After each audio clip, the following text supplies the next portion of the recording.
Hello साथीहरू, good morning. साथीहरूको खबर, ड्युटी लाग्ने भनेर यसो जुरुक्क उठाएको साथीहरू। म कन्फ्युज भएँ क्या, जहिले पनि मर्निङमा के अरे इभिनिङमा चाहिँ जहिले पनि ड्युटी गर्थेँ मैले। ठ्याक्कै इभिनिङमा चाहिँ हामी 2 बजी गाडी चढ्थेँ त्यहाँ बस्तीबाट है। आज मेरो ड्युटी 7 बजी थियो। त्यसपछि जुरुक्क उठेर चाहिँ तपाईँको नुहाइ नुहाइ गरेर आएको त बिहान माने साथी आएको त यार गाडी आउँदैन।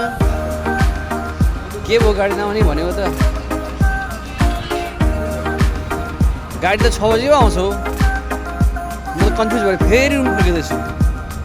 यस्तो बिहान माने अचम्म लाग्यो यार, मान्छेको दिमागहरू दिमाग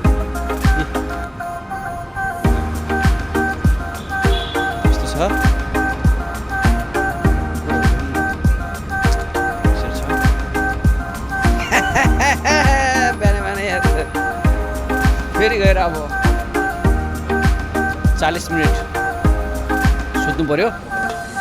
निन्द्रा बुझ्दैन नि साथीहरू, फेरि 40 मिनट गएर सुत्नु पऱ्यो। त्यसपछि फेरि जुरुक्क उठेर कवर सवर लाएर हिँड्नु पऱ्यो।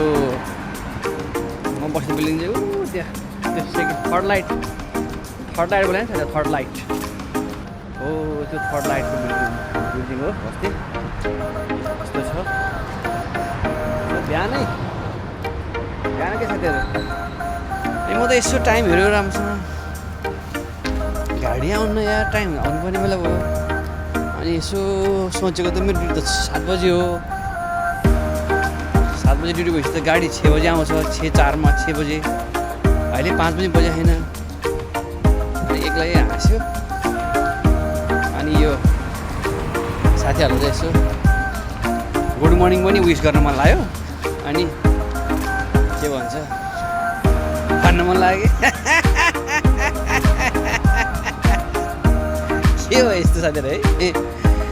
यो निन्द्राको कारणले यस्तो भयो कि निन्द्रा नपुगेर यस्तो भयो कि नत्र भन्दा टाइमिङ त भोकै त बनाउँछु यसरी। ठिकै साथीहरू, शुभ दिन हजुरहरूलाई, सबै साथीहरूलाई है त। हजुरको दिन शुभ रहोस्। साथी के गर्नु त, कहिले कहिले यसो साथीहरूसँग अब बोल्न मन लाग्छ, हाइहेलो गर्न मन लाग्छ, त्यही हो। ओके साथीहरू, हेभ अ गुड डे। म फेरि 40 मिनट फेरि रेस्ट गरेर आँखा चिम्म गरेर मजाले सुत्ने कि 40 मिनट 40 मिनट रेस्ट गरेर फेरि उठेर तपाईँको म चाहिँ फेरि ड्युटीतिर लाग्नेछु। हजुर पनि राम्रोसँग ड्युटी गर्नु होला है त।